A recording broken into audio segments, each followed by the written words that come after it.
Bonsoir à tous, merci beaucoup de me rejoindre pour ce deuxième webinaire donc, du mois de mars, Endo-Mars d'Endomind.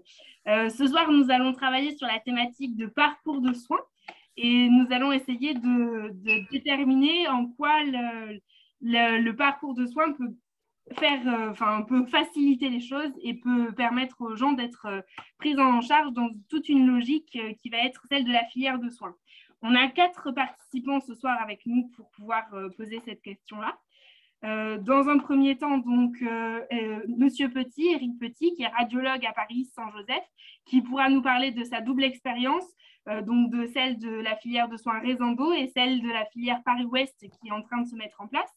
Ensuite, on a le professeur Vincent Lavoué, qui est gynécologue obstétricien au CHU de Rennes, qui lui appartient à la filière EndoBraise, qui est assez récente, donc vous allez pouvoir aussi nous expliquer tout ça. Le professeur François Golfier, qui nous a fait l'honneur d'être présent à celui de la semaine dernière et qui est aussi là ce soir, qui est donc au CHU de Lyon et qui est président de la filière Andorra, qui est peut-être un petit peu plus ancienne que celle de Bretagne, donc on va faire le point. Et on a aussi Frédéric Perrotte, donc, qui est sage-femme et coordinatrice de Réseau. Donc ça va nous permettre peut-être de faire le point et de discuter de tous les niveaux de prise en charge et de comment les choses se mettent en place petit à petit.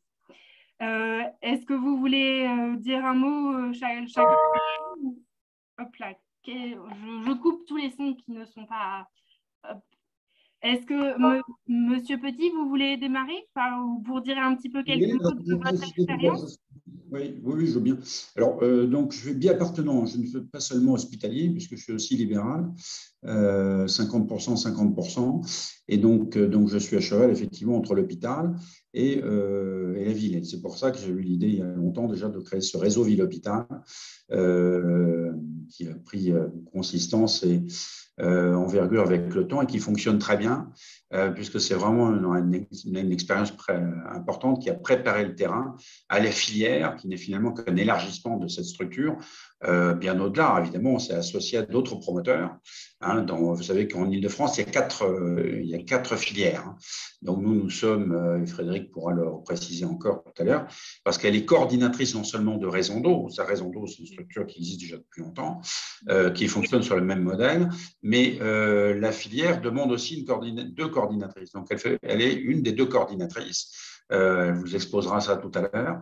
Et donc, effectivement, on a une grosse expérience du partage d'expérience entre la ville et l'hôpital, avec déjà des niveaux gradués de prise en charge de l'endométriose, niveau 1, 2, 3, les fameux niveaux de recours, et les centres experts, dont fait partie évidemment Saint-Joseph, et qui s'est allié avec les promoteurs que sont également l'hôpital Cochin-Port-Royal, l'hôpital privé d'Antony et l'Institut de la femme et de l'endométriose. Donc, et d'ailleurs, hier soir, on a lancé les filières avec l'ARS Île-de-France.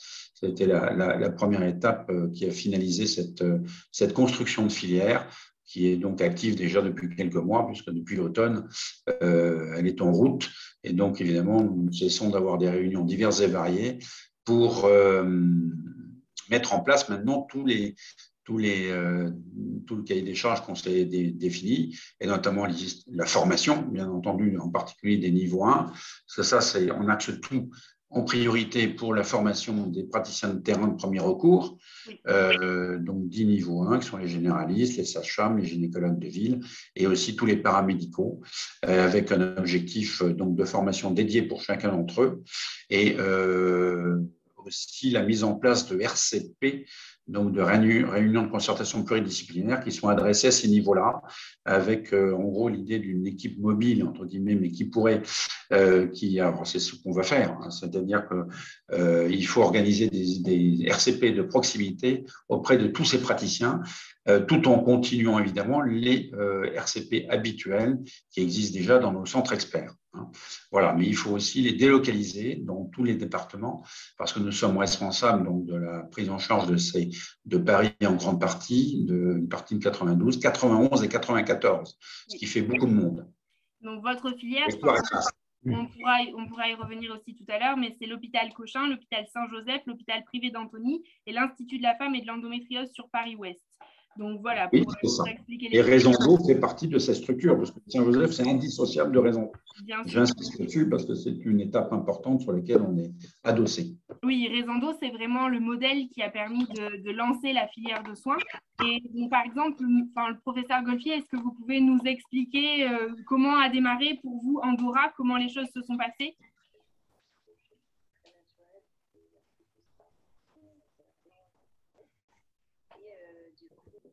Professeur Golfier, vous m'entendez? Ah oui, désolé, ça a été coupé. Est-ce que vous m'entendez là? Oui, oui. Parfait. Désolé, j'ai dû zapper quelques secondes de la fin de l'intervention d'Éric Petit et la vôtre. Si l'objet est de présenter la filière Andorra, Oui. je dirais que l'originalité de cette filière, c'est qu'elle a pu fédérer à l'échelon de l'ensemble de la région Auvergne-Rhône-Alpes l'ensemble des acteurs de l'endométriose, aussi bien du secteur public que du secteur privé. Alors effectivement, on comprend bien que l'effectif de population de l'Île-de-France, qui est quand même de 12 millions d'habitants, est très supérieur à l'effectif de la région Auvergne-Rhône-Alpes, qui n'est que de 8 millions d'habitants. La particularité, c'est donc qu'il n'y a qu'une seule filière pour l'ensemble de la région Auvergne-Rhône-Alpes. Et on a compris, si j'ai bien compris Eric, qu'il y aurait 4 filières en Île-de-France, ce qui correspond à peu près, si on fait une péréquation simple, il y a 12 millions d'habitants en Île-de-France, ça ferait 4 millions par filière. Donc la filière Andorra, elle représente les 8 millions d'habitants d'Auvergne-Rhône-Alpes. Et à ce titre-là, toutes les grandes villes universitaires sont réunies dans cette seule filière. Il y a donc bien entendu Lyon, Saint-Étienne, Grenoble et Clermont-Ferrand, en sachant, pour être tout à fait juste, que si l'ARS nous a demandé une seule tête pour diriger cette filière, c'est que il y a quand même un fonctionnement en parallèle de la région autour de Lyon, Saint-Étienne et Grenoble, et puis un fonctionnement un peu plus autonome de Clermont-Ferrand, qui historiquement est quand même un très grand centre d'endométriose, comme chacun le sait, depuis des années et des années. Cette filière Andorra donc, se présente de façon unique pour la région, de façon à ce que l'ARS ait une lisibilité claire sur qui fait quoi. Et je pense que c'était légitime qu'il n'y ait qu'une seule filière pour Auvergne-Rhône-Alpes. On ne représente que 12% de la population française et c'était légitime. Du coup, on a eu des financements de cette filière qui ont été octroyés par l'ARS, qui a permis d'avoir un peu de personnel pour le fonctionnement, la coordination de cette filière. Et effectivement, nos objectifs, bien entendu, c'est d'assurer déjà des RCP régionales qui permettent de réunir les experts de la région Auvergne-Rhône-Alpes. Et je parle surtout de la région autour de Lyon, Grenoble, Saint-Étienne. Libre à chaque centre expert, bien entendu, de faire ses RCP propres, puisqu'on ne peut pas passer dans des RCP régionales l'ensemble des dossiers d'endométriose. Il y en a beaucoup trop et ça ne serait pas possible. Mais l'intérêt de ces RCP régionales, si je pourrais le formuler ainsi, en disant que ça permet à chaque centre de la région Auvergne-Rhône-Alpes de se rapprocher d'une ligne de conduite à peu près homogène pour éviter des extrêmes de prise en charge entre le tout chirurgie et le jamais de chirurgie. La ligne médiane étant probablement à peu près juste. La chirurgie n'intervient qu'après les traitements médicaux. Bien entendu, notre rôle, c'est effectivement un rôle de formation. Et évidemment, on s'adresse au premier recours. J'ai beaucoup de parasites. Enfin, les personnes, je ne sais pas. Tout le monde a son micro fermé à part nous. En tout cas, cette filière fonctionne plutôt bien. Elle est financée depuis juillet 2020. On a été renouvelé dans notre financement pour l'année 2022 et l'année 2023, ce qui est assez encourageant. Mais je pense qu'on est dans une dynamique extrêmement favorable à ce que nos ARS financent ces filières. Et donc, je pense que si je puis dire, l'exemple de la filière Andorra, qui est la première filière pilote créée en France. Rappelez-vous, hein, le ministère avait souhaité qu'il y ait 3 filières pilotes qui soient construites, oui. Une en PACA, une en Île-de-France et une en Auvergne-Rhône-Alpes. Et nous avons pu fédérer les gens autour de ce projet en Auvergne-Rhône-Alpes. Et je crois que c'est un succès parce qu'on réunit vraiment les gens du public et du privé. Et je pense que ce qui est assez séduisant pour les observateurs, c'est de voir cette collaboration publique-privée extrêmement forte, sans qu'il y ait les querelles habituelles de je suis dans le public, je suis dans le privé. Et je pense que ça, c'est tout à l'honneur de l'ensemble des praticiens qui participent à cette filière. Et on a voulu matérialiser, entre guillemets, la participation du public et du privé en nommant un vice-président qui fait partie du secteur libéral de Lyon, ainsi qu'un vice-président du secteur public de Lyon et un vice-président de Clermont-Ferrand, parce que Clermont-Ferrand a été rattaché secondairement à la filière. Donc, c'est une façon de traduire cette collaboration publique-privée extrêmement forte et extrêmement intelligente, je trouve, parce que tous les acteurs sont favorables à ce mode de fonctionnement. Oui. Voilà pour une présentation générale. Merci beaucoup, c'est très, très complet parce que ça nous permet vraiment de nous rendre compte des enjeux aussi, de ce que ça peut représenter. On parlera aussi après de qu'est-ce que ça peut être pour la patiente, mais bon. En Bretagne, par exemple, est-ce que, monsieur le professeur Golfier, vous pouvez nous donner un ordre d'idée du nombre de personnes que vous avez à gérer? On parlait du bassin potentiel de personnes, mais vous voyez combien de cas, par exemple, dans le cadre de cette filière? C'est difficile de matérialiser ça, mais moi, je suis juste capable de vous donner les chiffres de notre RCP propre à notre hôpital Lyon-Sud, où sur l'année 2021, on a géré en RCP, le nombre de dossiers passés en RCP, je crois de mémoire, qui est de 530, pour vous donner un ordre d'idée. C'est vraiment cette question de l'ordre d'idée, oui. Un ordre d'idée de 500, mais ça, c'est spécifique à notre RCP. Hôpital Lyon-Sud et pas à l'ensemble de la région. Donc, ça ne prend pas en compte chaque RCP de chaque centre expert, puisqu'il y a plusieurs centres experts à Lyon. Il y en a au moins 2 dans le public, il y en a au moins 4 dans le privé, il y en a à Grenoble, à Saint-Étienne, etc. Oui, donc, ça vous donne une idée parcellaire de l'activité et pas une idée globale. Dans une RCP régionale, on analyse au maximum, au grand maximum, une dizaine de dossiers par séance, en sachant que ces RCP régionales ont lieu 1 fois par mois. Oui, d'accord. OK. Est-ce que, professeur Lavoué, vous pouvez nous expliquer un petit peu du coup comment ça se passe en Bretagne? Et si votre coordinatrice souhaite intervenir aussi, pas de problème, je l'accueille avec plaisir. Merci beaucoup. Merci de l'invitation. Et oui, elle a pu se connecter. Je la remercie de se connecter au pied levé, parce que je l'ai prévenu il y a à peu près 6 minutes. Merci à elle. Voilà, donc merci à vous. Je remercie aussi François Golfier, parce qu'Ando Braise, c'est un enfant d'Andorra.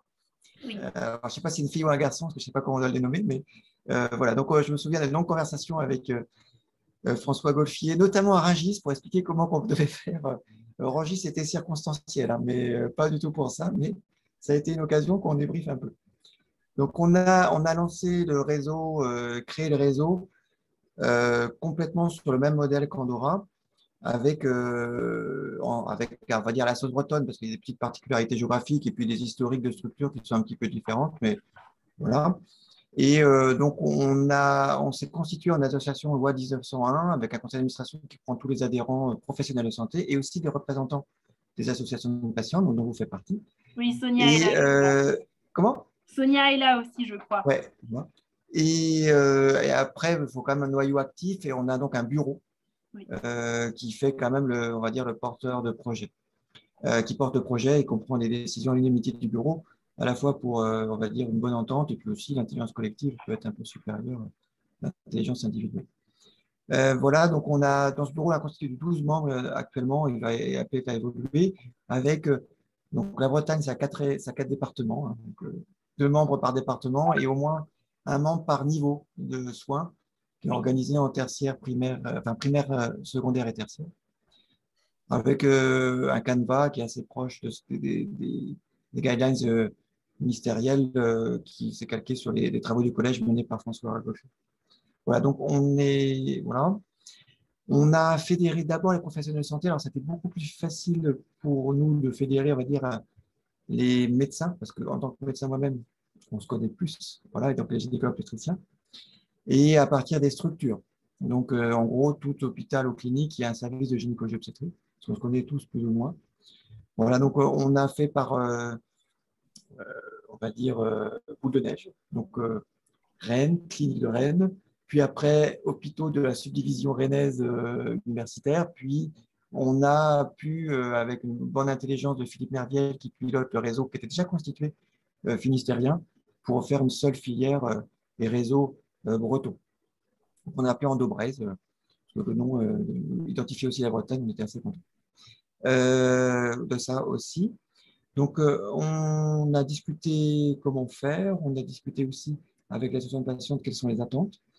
Donc, on a nos missions, sont celles du ministère, mais on a quand même surtout une mission de formation initiale, avec surtout l'ambition de former et de fédérer le réseau primaire. Parce que pour nous, le tertiaire, c'est en gros tous les services où il y a un gynécologue obstétricien qui peut opérer. Oui. Et le niveau tertiaire, c'est tous les endroits où on a capacité d'organiser une RCP, et on réalise une RCP multidisciplinaire. Donc, il fait que déjà, il y a une qualité de soins si on peut déjà créer cette RCP multidisciplinaire. Et voilà, et on se rend compte qu'on surdimensionne un petit peu ce réseau secondaire et tertiaire, où on a déjà 200 médecins qui sont de professionnels de santé, qui sont déjà dans le réseau, mais un peu disproportionnés entre le soin primaire et les autres, c'est-à-dire un tiers de soins primaires, 2 tiers de soins secondaires et tertiaires. Et le besoin est surtout pour moi sur le réseau primaire pour faire rentrer les gens dans la filière et au plus proche de chez eux. Donc, c'est un peu notre première mission, ça va être de faire de la formation pour le soin primaire, en gros, être capable de donner le traitement de première ligne qui est globalement une contraception continue pour éviter, pour que les jeunes filles notamment, et qu'on arrête de dire aux femmes, c'est normal d'avoir mal, hein, oui. Et qu'on puisse un petit peu mal. Et le bilan de débrouillage. Donc, ça va être notre première mission qu'on a déjà commencé. On a déjà fait une première journée de formation pendant la rencontre bretonne de gynécologie obstétrique.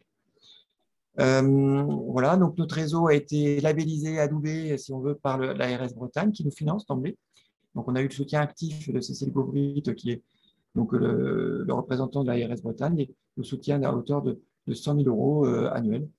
Voilà, ces 100 000 € ont permis de créer un site internet oui. Qui est déjà en ligne, Endo-Braise, qui pour nous sont névralgique pour coordonner le réseau Endo-Braise, parce que ça va être en fait le moyen, certes de donner des informations, mais finalement des sites donnent aussi bien connus, mais surtout donner un annuaire des professionnels de santé pour que les patients puissent les trouver. Et près de chez eux, avec un annuaire géographique, c'est beau. Voilà, donc l'argent de l'ARS a permis de coordonner et surtout d'embaucher une coordinatrice, ce qui est quand même très important pour nous, parce qu'on a une approche un peu artisanale, mais on a besoin de professionnaliser un tout petit peu ce réseau. Et donc, c'est Marie-Paul Bernicot qui se joint à nous et qui était une ancienne coordinatrice qu'on a piquée au réseau périnatal et de 35. Et donc, il connaît qu'à l'expérience des réseaux, l'expérience de l'ARS, qu'à l'expérience aussi des professionnels de santé. Donc, ce n'est pas tout à fait la même assise qu'un réseau périnatal, mais elle a des atouts précieux pour qu'on puisse se développer et au service des patients. Peut-être que Marie-Paul, tu veux dire quelque chose? Comme ça permet qu'Endomind t'identifie parce qu'elle n'a pas encore pris son poste, elle fait déjà du bénévolat. Parce que c'est 14 mars qu'elle travaille pour nous à partir du 14, donc c'est pas encore officiel. Voilà. Ça s'est jamais autant approché finalement. Bonsoir. Oui, donc je prends effectivement la mission de coordination du réseau Endo-Braise avec toute la charge effectivement de développer le site internet, de développer le lien vers les professionnels de santé, et puis d'apporter aussi la caractérisation des RCP, ce qu'on disait avec le professeur Golfier en fait, parce qu'aujourd'hui, il faut qu'on puisse donner des chiffres aussi à l'ARS, qu'on puisse qualifier un petit peu l'activité du réseau. Donc voilà toutes les missions que je développerai pour pouvoir appuyer, donner une assise au réseau en termes de statistiques également et d'épidémiologie. Merci. On est très, très content d'avoir. Et donc, deux choses, donc les RCP régionales, on a fait ça comme Andorra, et on a pris un expert extérieur. ce qui permet de faire partage d'expérience. Dans le dernier, c'était François Goffier. Donc, on fait beaucoup de Zoom entre 18h et 20h ensemble depuis longtemps. On aime beaucoup ça. Et aussi, une dernière chose, c'est qu'on est très centré sur les médecins parce qu'on se connaît tous un petit peu, si vous voulez. Donc, on élargit vers le soin primaire qui comprend les médecins généralistes, les gynécologues de ville, mais les sages-femmes. Et on a vocation à vouloir être pluridisciplinaire, à intégrer les kinés. On a déjà des pourparlers avec un réseau de kinés qui marche très bien sur la douleur péripérinéale, de manière à ce que nos carnets d'adresses se fusionnent. Puis après, il y a évidemment les psychologues, nutritionnistes, etc. Mais on fait par cercle concentrique parce qu'on ne peut pas tout faire en même temps.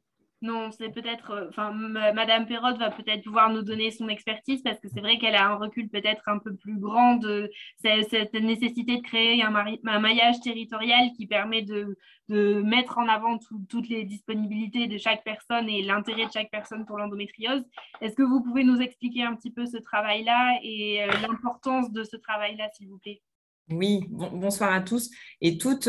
Oui, donc moi, je suis Frédérique Perrotte, je suis sage-femme et alors c'est rigolo parce que j'étais aussi coordinatrice de réseau périnatal à Paris et voilà, j'ai aussi atterri dans l'endométriose finalement depuis 2019 pour la coordination de Résendo et puis maintenant pour la coordination de la filière Endo-Sud, puisqu'effectivement, il y a eu donc 4 filières sur l'Île-de-France avec des financements qui sont aussi arrivés à ce moment-là. Et pour le coup, moi, je fais un merci aussi à Éric Petit et Eric Sauvanet parce que c'est grâce à eux que je suis arrivée sur un financement de Saint-Joseph parce que l'ARS n'avait pas encore envie tellement de financer l'endométriose en 2019. Et donc, pour le coup, voilà, c'est notre directeur qui a trouvé il y avait besoin d'avoir un financement pour faire du réseau. On ne peut pas faire du réseau et faire du soin en même temps, tout le temps. Et donc, il faut voilà, du temps et que forcément, il faut le trouver. Donc, en tout cas, voilà, j'ai trouvé…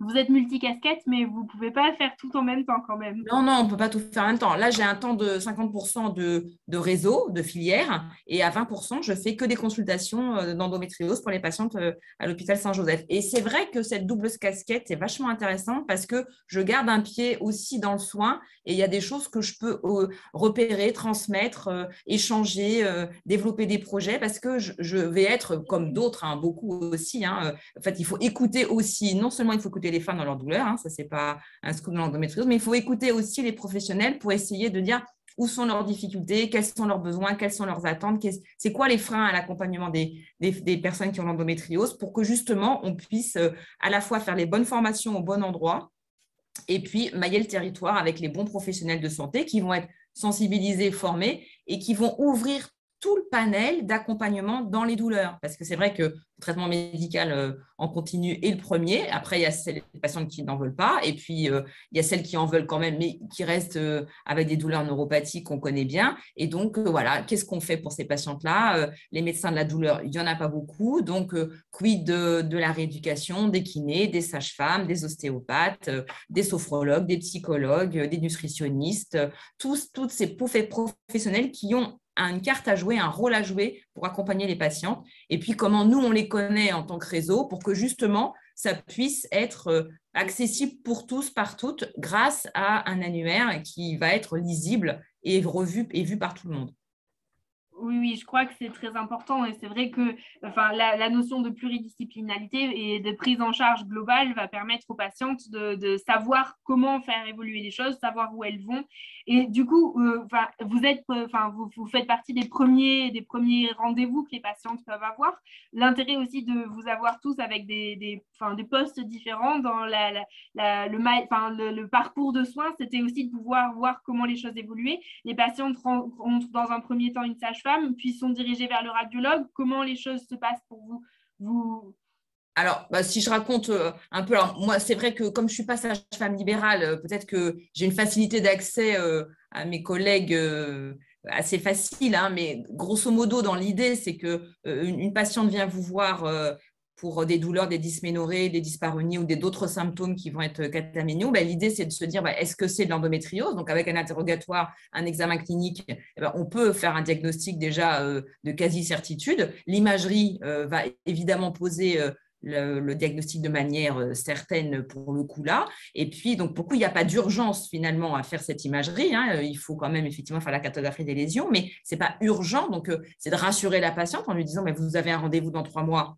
Eh ben, c'est très bien. Pendant ce temps-là, on peut déjà mettre un traitement médical en place et des médecines complémentaires adaptées en fonction de la priorité de la patiente et des symptômes qu'elle va nous décrire. Donc, la sage-femme, là, médecin généraliste, gynéco de ville, là, ils ont évidemment toute leur place avec une formation sage-femme, si vous voulez. Moi, je ne suis pas toute jeune pour le coup, mais je n'ai pas de formation gynéco de sage-femme qui était dans ma pratique suffisante. J'ai refait un DU derrière. Les jeunes sages-femmes qui sortent actuellement des écoles, elles sont quand même beaucoup mieux formées que ce que moi j'ai été. Donc, je pense que malgré tout, il est important d'avoir une formation, un DU de gynéco, ou en tout cas une formation dans une école de sage-femme maintenant bien faite, hein, pour savoir de quoi on parle. Et puis donc, en fonction de ça, je vais l'orienter pour faire une imagerie dans un endroit où on sait faire l'imagerie de l'endométriose, évidemment, et puis vers le réseau pour dire, voilà, peut-être que d'aller voir un ostéopathe ou un kiné, enfin, selon la problématique de la patiente et ce qu'elle a envie de faire et ses moyens aussi, à la fois en ressources financières et en dynamisme et en capacité aussi de s'accompagner toute seule, hein, parce que l'idée, c'est de les rendre autonomes, hein. Eh bien, après, je la revois et si le traitement est plutôt bien mené et que les symptômes sont amendés, eh bien, je peux lui proposer. Alors, moi, je ne fais pas de suivi parce que ce n'est pas le but dans ma pratique, hein. Et donc, après, je vais l'orienter plutôt vers la ville ou la réorienter vers le professionnel qu'elle avait au démarrage une fois que les choses sont stabilisées. Effectivement, si j'ai besoin d'un avis chirurgical, c'est assez facile parce que je ne suis pas très loin et on fait donc des RCP mensuels où je peux présenter les dossiers des patientes dont moi je m'occupe pour savoir si est-ce qu'il y a besoin d'un changement de traitement, est-ce que finalement il y a une indication chirurgicale ou pas.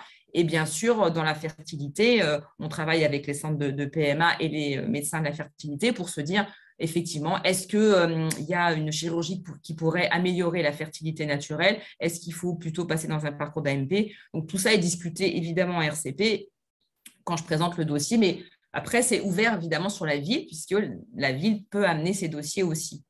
Mais c'est ce qu'on disait la semaine dernière avec le professeur Golfier, c'est que l'intérêt de la filière de soins, quand ça pourra fonctionner complètement, c'est qu'il ne se retrouve pas avec une patiente qui n'a pas forcément besoin d'être opérée et qu'elle soit orientée vers la bonne personne. Donc, c'est vrai que l'idée de sélectionner les bons professionnels de santé, mais aussi sélectionner les professionnels de santé qui vont correspondre au parcours de chaque personne, c'est ça, c'est ce qui se fait dans les réunions pluridisciplinaires et c'est ce qui permet d'orienter un parcours de soins vers tous les besoins. Et donc, vous pouvez orienter les femmes vers plusieurs professionnels de santé, vous pouvez orienter les femmes avec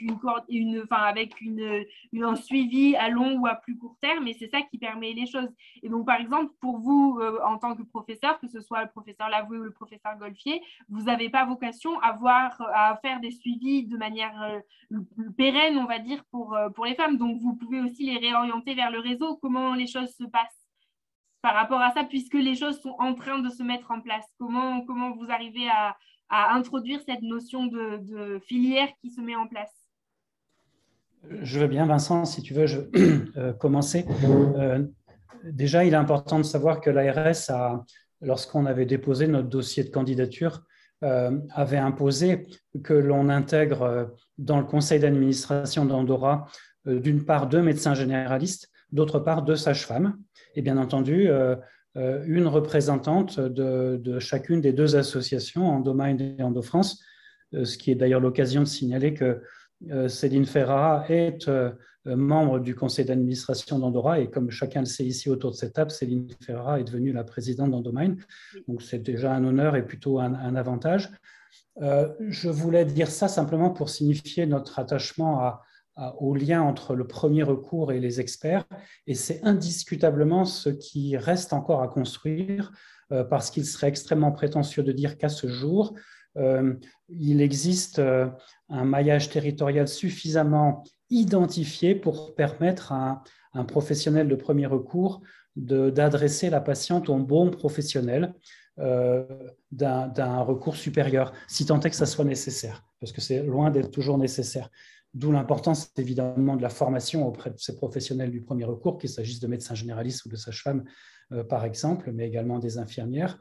Donc ce point est important à souligner pour dire qu'on n'est pas encore extrêmement performant entre la masse de patientes qui ont besoin d'une prise en charge de leur endométriose et le petit nombre des des passionnés qui travaillent dans une filière endométriose, quelle qu'elle soit, à Paris, en Bretagne ou à Lyon ou ailleurs, on voit bien qu'il y a une discordance entre les besoins et puis les effectifs de professionnels intéressés. Donc, il y a encore une grosse charge de travail qui nous permettra d'améliorer ce lien entre les professionnels de premier recours et les experts. Et je pense que c'est extrêmement important de le souligner. Comment est-ce qu'on a essayé, nous, d'améliorer ce gap entre les experts et les professionnels de premier recours? Eh bien, notre première démarche, qui a été financée d'ailleurs par l'ARS, a été créer une plaquette d'information que l'on a voulu délibérément sous un format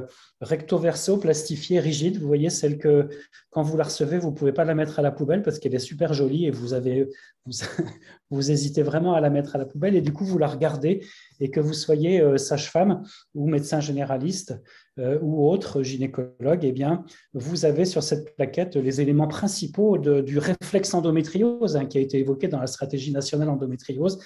Attention à bien poser vos questions, c'est extrêmement simple, mais c'est la base du bon fonctionnement du diagnostic de l'endométriose. C'est une dysménorrhée, mais attention à bien évaluer son intensité, parce qu'une dysménorrhée, ça ne veut rien dire.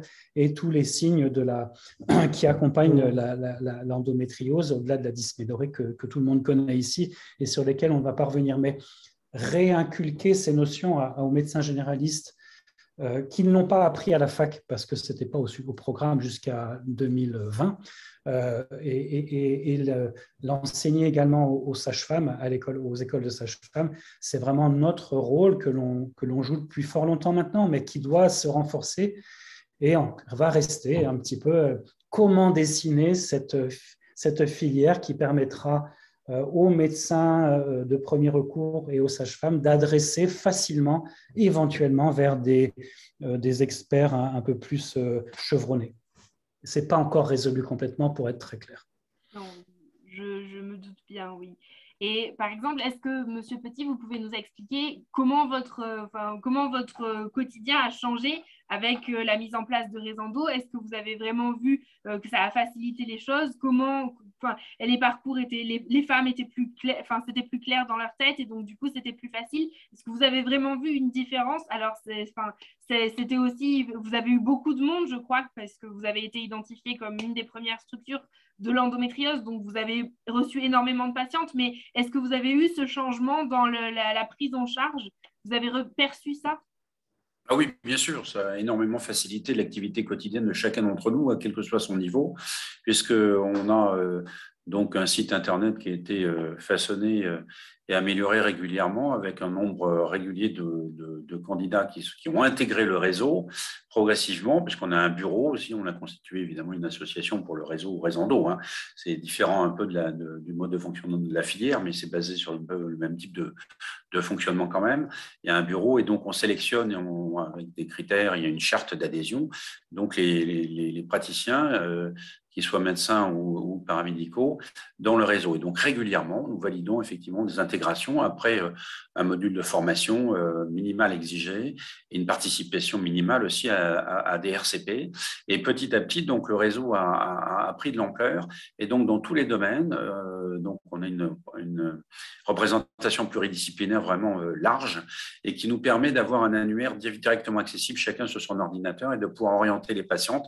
Pour moi, depuis 10 ans, donc les choses se sont énormément facilitées pour orienter les patientes. Et quand je fais le diagnostic, confirmer le diagnostic, on a tous un questionnaire évidemment dédié, comme le disait M. Golfier avant. Ça, c'est la base du diagnostic. Et après, évidemment, on conforte ce diagnostic en faisant, dans ma partie là, en tant qu'imageur, diagnosticien donc en imagerie, j'effectue la cartographie. Et après, en fonction du degré de préoccupation de la patiente, fertilité ou pas, douleur, la gravité de son anatomique, de sa maladie, je peux l'orienter vers différents praticiens, et je oriente déjà le module thérapeutique, la charte, le projet thérapeutique pour la patiente. Et donc, distribue les cartes. Et ça, chacun des radiologues donc, du réseau fait de la même façon. Et ça, c'est important parce que ça permet de gagner du temps, y compris par rapport aux problèmes de fertilité. Donc, il y a une problématique de fertilité au premier plan. On gagne du temps en adressant aux bonnes personnes, aux donc en connaissant tous les niveaux du réseau. Et c'est comme ça que ça va se faire de la même façon dans la filière. Simplement, c'est amplifié avec la difficulté là qui est qu'on a un énorme territoire et avec des gens qui font intégrer encore, parce que le 91 et le 94 en particulier, on connaît bien Paris 92, mais 94 un peu moins bien. Et donc, il faut former tous les praticiens de premier recours. Et ça, c'est important et c'est ce qu'on va faire en priorité. D'où aussi la délocalisation des RCP. Donc, il y aura différents types de RCP pour les différents niveaux. Et ça, je pense que c'est important pour la formation de tout le monde. Et puis, bien sûr, les RCP des centres experts sont ouverts à tout le monde, bien entendu, également. Et on est en train de fabriquer la charte d'adhésion au niveau de la filière et qui va d'ailleurs être également avec l'accord, c'est une notion récente qu'on suit hier soir donc avec la réunion à l'ARS, c'est qu'on va essayer d'uniformiser cette charte d'adhésion pour l'ensemble des filières de l'Île-de-France. Donc c'est un gros travail parce qu'il faut s'entendre sur les critères d'adhésion et ça permettra de fluidifier, d'harmoniser les pratiques également. Je peux te poser une question, Eric? Oui, avec plaisir. Ton expérience fait que vous avez quand même la gestion d'un nombre de patients extrêmement important. Et vous avez une charte d'adhésion donc, qui permet à des professionnels de rentrer dans votre réseau moyennant, je suppose, une formation. C'est ce que tu expliquais. L'intérêt majeur de cette formation, c'est de permettre de faire rentrer des professionnels qu'on peut considérer comme experts, on va dire, enfin en tout cas qui ont une vraie formation et qui ne vont pas user d'un logo Resando de façon inadaptée, simplement parce qu'ils sont venus une fois à une réunion. Très important. C'est très important. Et effectivement, hein, c'était un écueil possible de l'entrée de trop de professionnels et ça, vous le faites très bien, vous limitez. Mais est-ce que d'un autre côté, l'intérêt de la population, c'est que tous les gynécologues, on va dire, et tous les médecins généralistes soient formés à l'endométriose. Et du coup, est-ce que cette formation que vous imposez, et à juste titre, à nouveau, je le dis bien, hein, n'est pas un frein à la diffusion de la connaissance parce que tous les professionnels ne seront pas forcément intéressés à venir dans le réseau. Et on sait très bien qu'on a pourtant besoin de tous les professionnels parce qu'on n'est pas assez nombreux pour gérer toutes les patientes. Comment est-ce que tu gères Comment est-ce que vous êtes arrivé à gérer, tu vois, cette antinomie entre… Tu comprends ? Oui, c'est vrai qu'il y a quand même encore, comme on dit dans les médias, des trous dans la raquette. Donc, il y a effectivement des gens, des professionnels qui tardent à rentrer. On a cette difficulté qu'on s'aperçoit d'ailleurs dans les territoires qu'on aborde, qu'on connaît un peu moins bien. On voit une certaine réticence de certains, effectivement, à adhérer. Alors, pour nous, c'est un peu nouveau parce qu'avec Resando, ça roulait facilement. On maîtrisait bien. Les rentrées sont régulières. Il y a quand même beaucoup de candidatures régulières. On organise un bureau pour les adhésions donc, tous les 3 mois. Et on a vraiment beaucoup de candidatures dont chacune des sous-spécialités. D'ailleurs, on a des gens qui sont responsables de chacun de leurs filières. Moi, je m'occupe des radiologues, certains chirurgiens des chirurgiens, et ainsi de suite, les paramédicaux aussi, les psychologues, et ainsi de suite. Donc, on évalue. Il faut comprendre qu'il y a une formation continue. Hein. C'est-à-dire que la formation de base, oui, mais ça ne suffit pas. Après, il y a des modules de formation adressés au réseau annuellement, hein, selon avec un timing un peu variable, parce que tout ça prend beaucoup de temps, hein, la formation. Mais c'est important de le faire. Mais il y a aussi, moi, je crois beaucoup à la RCP, parce que la RCP, ça fidélise les gens. Et il faut exiger qu'ils viennent régulièrement. Je pense qu'alors après, le critère, je ne sais pas, se discute et on va le discuter au niveau de la filière. Ça peut être, moi, je pense qu'au minimum 3 à 4 par an, ça me paraît important. Alors peut-être que c'est excessif, un peu exigeant, il faudra peut-être descendre à 2, mais enfin, c'est le minimum 2. Parce que si on veut progresser, et on l'a tous fait, à tous les niveaux, la présence au RCP fait vraiment faire des bonds en avant beaucoup plus rapides, hein, parce qu'on voit énormément de dossiers. Alors, j'étais étonné de ton chiffre, j'ai peut-être pas bien compris, mais vous dites 10 dossiers maximum par RCP, ou j'ai pas bien compris, parce que nous, on en est quand même autour de 30-40. Donc… Alors, j'ai distingué 2 choses. La RCP régionale de la RCP propre à mon service, oui. En sachant que dans la filière, il n'y a pas que mon service, hein, il y a plusieurs centres experts, bien entendu. Hein, donc, loin de là l'idée de limiter la filière à mon service. Dans mon service, on fait une RCP hebdomadaire tous les mardis, dans lesquels on voit entre 15 et 25 dossiers au maximum, je dirais, parce qu'au-delà, on est complètement fed up, tu sais très bien comment ça se passe. Et donc, actuellement, sur les données 2021, on était à un peu plus de 500 dossiers analysés sur la seule RCP de mon service. Ensuite, sur la RCP régionale, qui se limite finalement à des dossiers généralement les plus complexes, eh bien, on est globalement à 10 dossiers, j'allais dire, 10-12 dossiers au maximum, tu vois, sur un rythme qui est mensuel cette fois-ci. Donc, chaque centre expert a ses RCP locales. Il y a des cliniques à Lyon qui ont leur RCP locale et qui voient également un nombre de patients assez considérable. Je pense également. Donc, du coup, c'est pour ça que je ne pouvais pas vous donner un nombre global pour la filière Andorra parce que nous n'avons pas cette donnée. Bien sûr. Bon, alors nous, le fonctionnement est similaire pour notre RCP propre. Après, comme la filière, là, elle vient de commencer, la RCP régionale, évidemment, qui aura lieu, ça sera, à mon avis, effectivement, du même acabit en nombre. Alors, effectivement, on n'a pas… alors, sauf si Frédéric a une idée de la façon… Tu as raison, il faut intégrer, il faut former tout le monde. Et ça, c'est un vrai défi. Parce que ça veut dire qu'il faut aller chercher les praticiens sur place, les recruter, leur proposer des formations qui soient adaptées à leur niveau. Parce qu'on ne peut pas exiger à tout le monde d'assister à des formations plus sophistiquées, voire assister à aller s'intégrer au diplôme interuniversitaire, le DIU, ça serait trop exigeant. Donc, on n'a pas encore résolu ce problème-là, parce qu'on va le faire, on va établir des outils de réflexion pour le faire. Donc, je peux pas répondre à ta question précisément, parce qu'au niveau de la filière, on a à peu près résolu l'affaire au niveau des réseaux, mais au niveau de la filière, c'est une autre ampleur. Donc ça, je ne sais pas. Et on a commencé à rencontrer effectivement un problème, puisqu'on s'est aperçu que dans le 91 et 94, il y a déjà certaines réticences à certaines personnes qui ne sont pas très appétents à effectivement entrer dans le réseau, dans notre réseau ou la filière. Donc effectivement, il va falloir les séduire. Et je ne sais pas très bien comment. Est-ce que Frédéric, tu as une idée de comment on va faire? Pour la séduction, non. Mais par contre,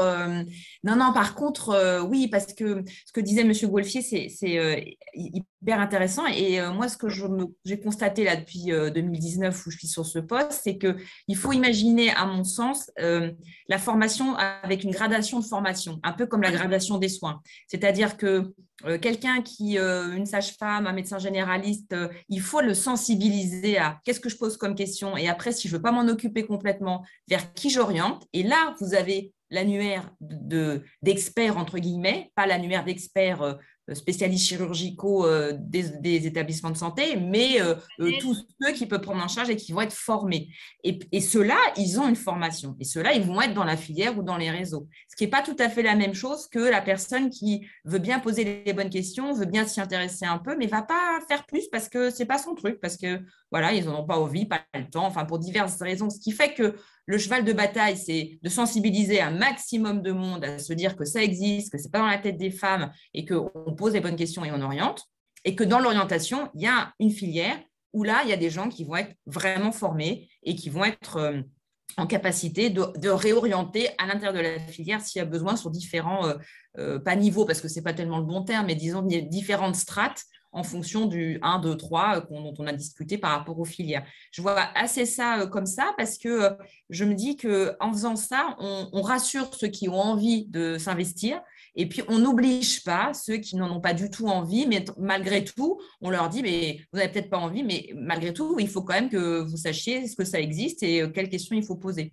Donc, sur Resendo, on a pas mal fonctionné comme ça, ce qui signifie qu'il y avait des gens qui avaient déjà des formations et des compétences et qui voulaient adhérer. Donc, ceux-là, il n'y a pas besoin de refaire des formations, même si on leur parle des formations qui existent et qu'on fait. Et puis, il y a ceux avec qui on se dit, oui, là, peut-être que dans votre parcours professionnel, vous n'avez pas vu beaucoup de patients d'endométriose et on vous propose éventuellement de faire cette formation-là.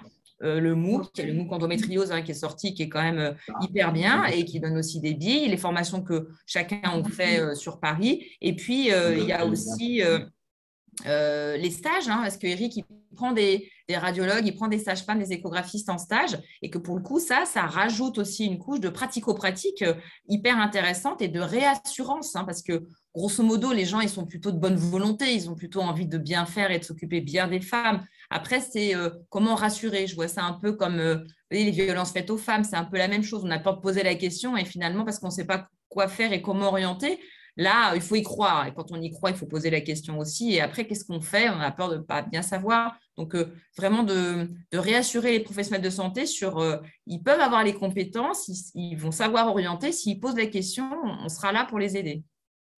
Oui, moi, est-ce que j'ai répondu à la question? Ah oui. François, est-ce qu'on a répondu un peu à la question? Oui, bien sûr, c'est très bien.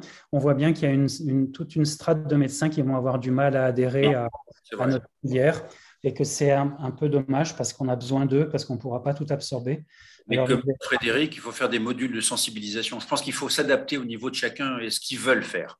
C'est-à-dire, on n'est pas obligé, on ne peut pas exiger, on peut sensibiliser. C'est-à-dire, ça fait partie de la charte des critères de la stratégie nationale. Il y a bien le terme de sensibiliser, y compris les professionnels de santé. Effectivement, tout généraliste n'est pas vocation à se passionner pour l'endométriose, mais au moins qu'il ait les quelques réflexes minimaux qui lui permettent d'orienter ensuite les patientes et pas perdre de temps, de pas s'en occuper à mauvais escient et de perdre du temps pour la patiente, de faire perdre un peu des chances, notamment pour la fertilité. Et donc ça, il faut des modules de sensibilisation. Et moi, je remarque dans ces stages pratiques, je fais tout le temps, tous les vendredis, toute l'année, où à la fois des sages-femmes, des radiologues ou des gynécologues soient formés sur l'échographie, eh bien, je m'adapte à je leur demande qu'est-ce qu'ils veulent faire. Alors, il y a eu une sage-femme qui est devenue une véritable experte parce qu'elle était accrochée, elle est venue vraiment très souvent, elle avait déjà une préformation. Puis il y en a d'autres, ils veulent juste avoir un niveau de dépistage. Donc, il faut respecter ça et chacun apporte à sa justification, à sa place, entre celle qui est devenue experte et celle qui finalement ne passe pas à côté, mais ne va pas aller au-delà et la confie très vite à un niveau supérieur dans le réseau, ça fonctionne.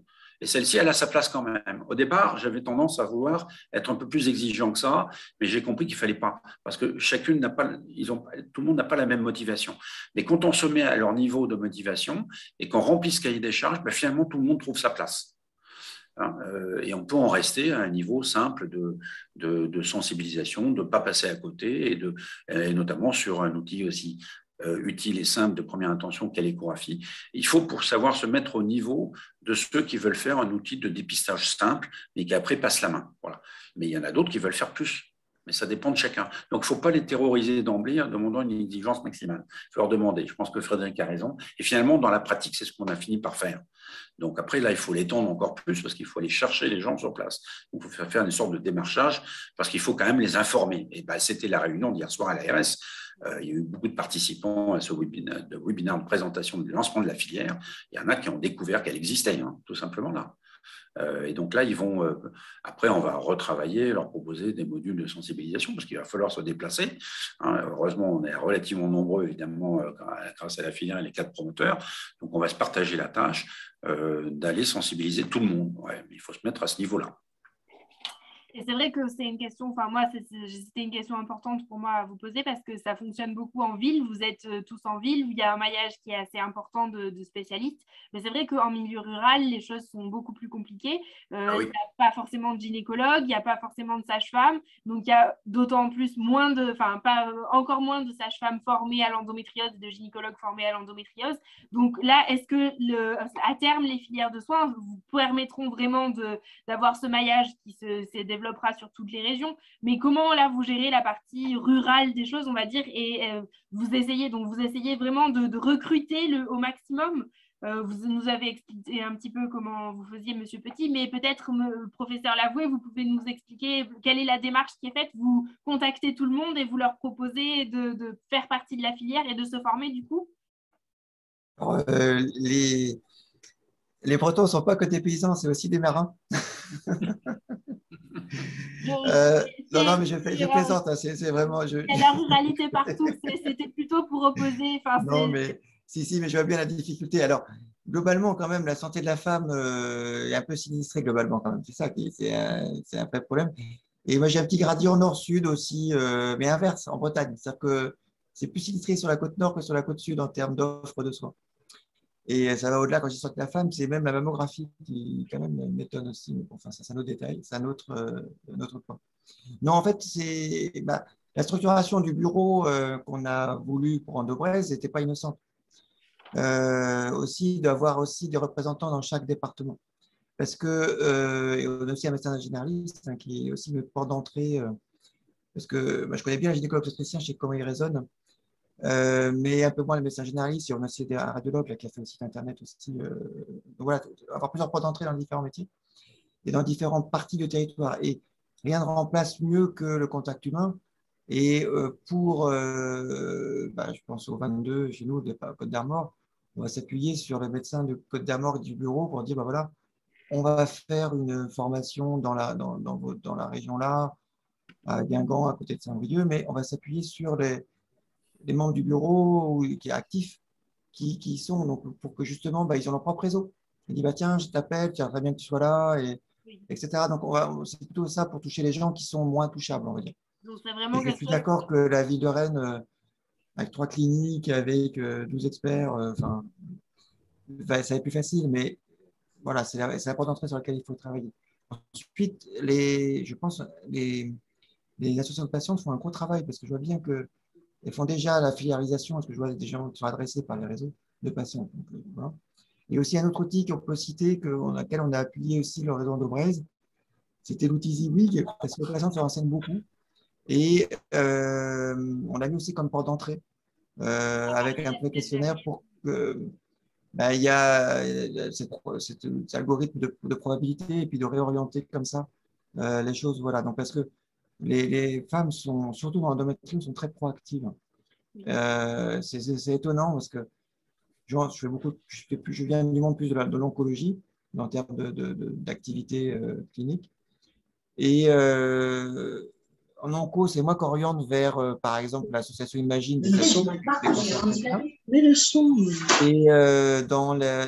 pour l'endométriose, c'est l'inverse. C'est les réseaux de patients qui adressent les patients. Enfin, c'est différent.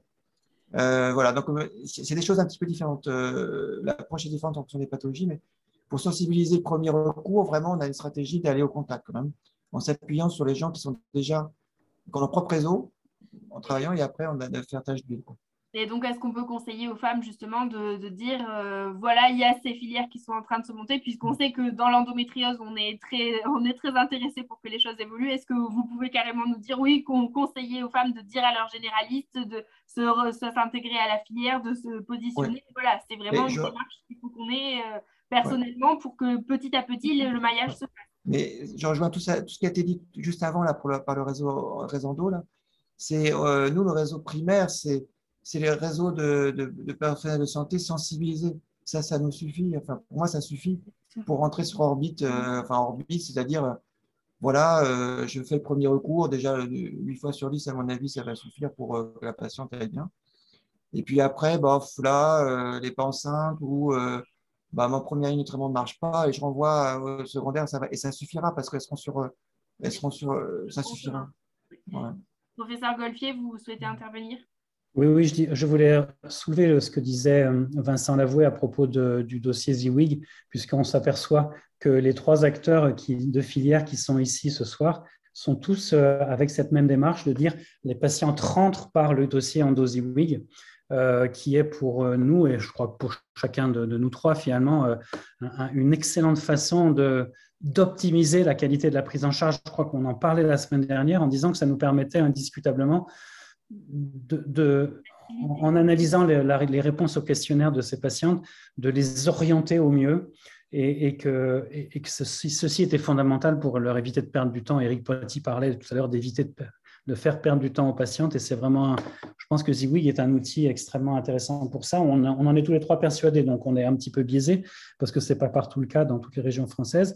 Mais bien entendu, je ne peux pas faire autrement que de vous dire que cette démocratie sanitaire que vous évoquiez tout à l'heure, elle va être complètement révolutionnée par l'arrivée de l'endotest. Je veux dire, il est absolument évident que la confirmation vous connaissez la précision diagnostique de l'endotest, on en a parlé, reparlé, etc., fait qu'on va mettre à disposition de tous les professionnels de santé, même les moins intéressés.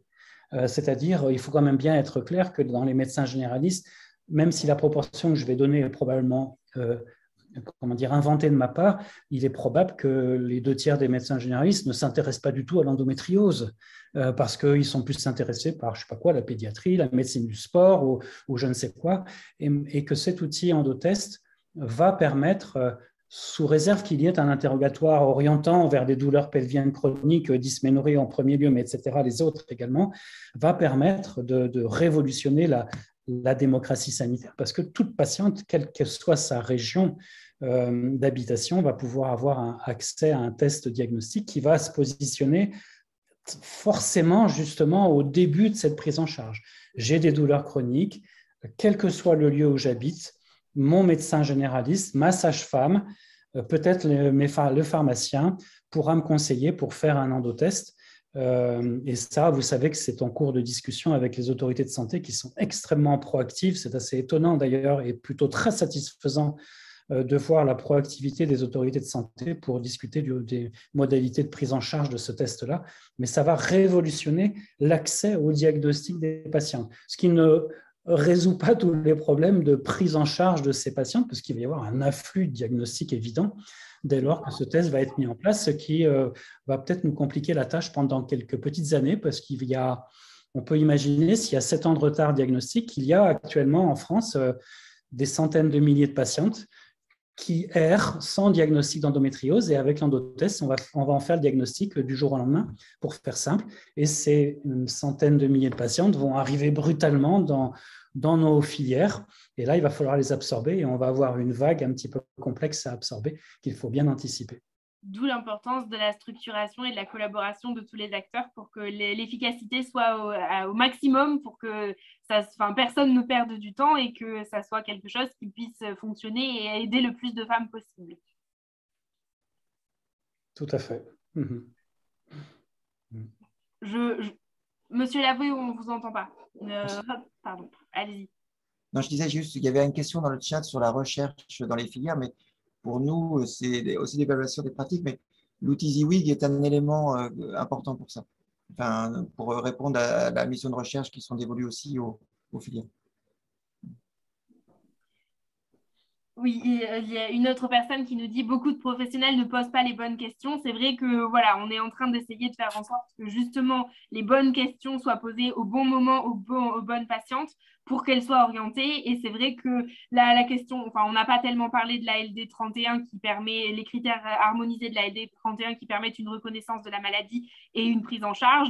Nous, chez Endomind, on sera très attentif à voir comment les choses évoluent puisqu'on continue de demander la LD 30 pour que ça soit un parcours de soins plus complet pour qu'ensuite les femmes, après avoir été orientées, puissent avoir accès à des soins de qualité et en étant reconnues. Mais toutes ces questions-là, c'est vrai que c'est révolutionné par l'endotest, mais c'est très important que ça se soit peut-être mis en place un petit peu en amont de cette annonce pour que tout le monde puisse trouver les bons interlocuteurs au bon moment. Je pense, c'est ça, la remarque qui a été faite sur beaucoup de professionnels ne posent pas les bonnes questions. C'est ce qui nous a fait réagir sur la nécessité d'envoyer une plaquette d'information. Parce qu'on s'est dit que justement, parce qu'il y a trop de professionnels encore, nous tous qui sommes ici présents, et vous tous qui êtes présents, même non professionnels, vous savez les bonnes questions à poser, parce que vous connaissez, vous êtes impliqués dans la maladie. Sauf qu'il y a plein de professionnels qui n'y pensent pas. Et notre première étape de formation, c'est quand même de rappeler le b.a.-ba du questionnaire, simplement de l'interrogatoire d'une patiente qui se plaint de règles douloureuses. Et c'est très bizarre de devoir dire qu'en France, en 2022, eh bien, les professionnels ne posent pas encore les bonnes questions.